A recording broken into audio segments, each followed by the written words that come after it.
7h51 sur Europe 1, l'édito politique avec le Figaro. Bonjour Karl Meus. Bonjour Alexis. Ce matin, vous nous parlez de Sébastien Lecornu et vous vous demandez ce que veut vraiment le Premier ministre. Oui, mais j'ai d'ailleurs l'impression que c'est la question que se posent beaucoup de Français.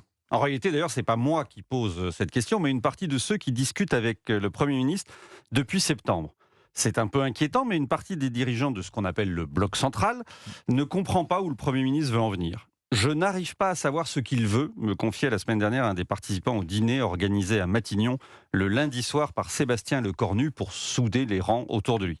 La plupart des politiques sont désemparés car le chef du gouvernement ne leur dit jamais ses intentions. On peut les comprendre, c'est un tantinet agaçant. Prenez l'exemple du recours à l'article 49.3. C'est cet article, justement, de la Constitution, Karl, qui permet au gouvernement de faire passer un texte sans vote, sauf si une motion de censure déposée par les oppositions est votée. Exactement. Sébastien Lecornu se refuse depuis septembre à l'utiliser sous prétexte qu'il a passé un accord avec les socialistes pour négocier sans les braquer avec cette menace du 49.3. Mais aujourd'hui, certains socialistes, et pas des moindres, François Hollande par exemple, Boris Vallaud plus récemment, lui ouvrent la porte en acceptant son utilisation.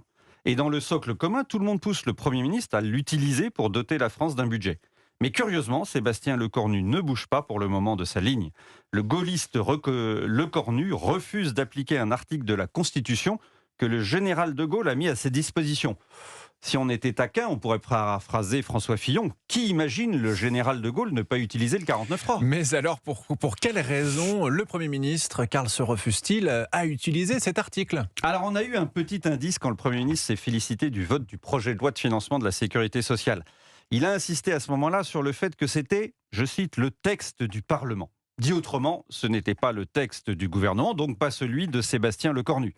Or, passer par le 49.3 obligerait le Premier ministre à avoir son texte et plus seulement celui du Parlement.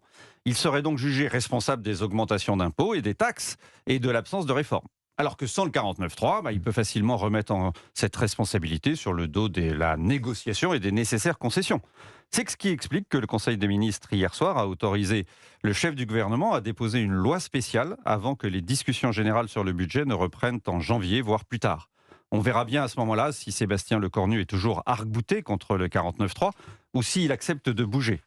Ceux qui le côtoient s'agacent de cette situation et on arrive même à se demander si l'homme ne se complaît pas dans cette situation baroque. Qu'est-ce que vous voulez dire par là, Karl ? Écoutez, tant que le budget n'est pas voté, Sébastien Lecornu est au centre du jeu politique. Aucun autre sujet n'arrive vraiment à émerger médiatiquement. Il y a bien sûr la colère des agriculteurs, on vient d'en parler, mais on est vite revenu aux préoccupations budgétaires de cette semaine. Plus cyniquement, certains estiment que le Premier ministre cherche à faire durer le plaisir. Il le soupçonne même de vouloir pousser les discussions au-delà des municipales. L'Élysée n'est pas favorable, il l'a fait savoir, mais Emmanuel Macron a laissé toutes les manettes à Matignon, qui peut faire valoir que discuter d'un budget avec la gauche en pleine campagne des municipales n'est pas le meilleur moyen d'obtenir des concessions. Surtout tant que les acteurs politiques sont mobilisés sur le budget, ils ont besoin de Sébastien Lecornu. Or, ce dernier sait qu'une fois ce texte adopté, il deviendra une cible pour ceux qui ont des ambitions présidentielles, surtout si lui-même se met à y penser. Vous voulez dire que Sébastien Lecornu a lui aussi une ambition présidentielle ? Oula, malheureux ! Vous avez prononcé le mot qu'il ne faut pas dire à Matignon.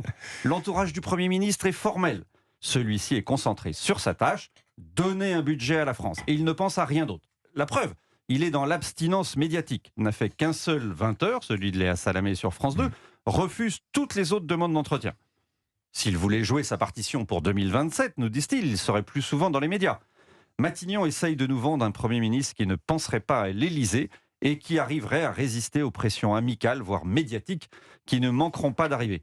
Vous savez, ça fait penser à cette phrase de Jean Gabin dans le film Le Président. Il y a aussi des poissons qui volent, mais ce n'est pas la majorité de l'espèce. Vous pensez vraiment que notre moine soldat Sébastien Lecornu pourrait avoir aussi donc des ambitions présidentielles, peut-être finalement ? Tous ceux qui sont allés à Matignon ont un jour pensé à l'Élysée. L'édito politique sur Europe 1. Merci Karl Meus.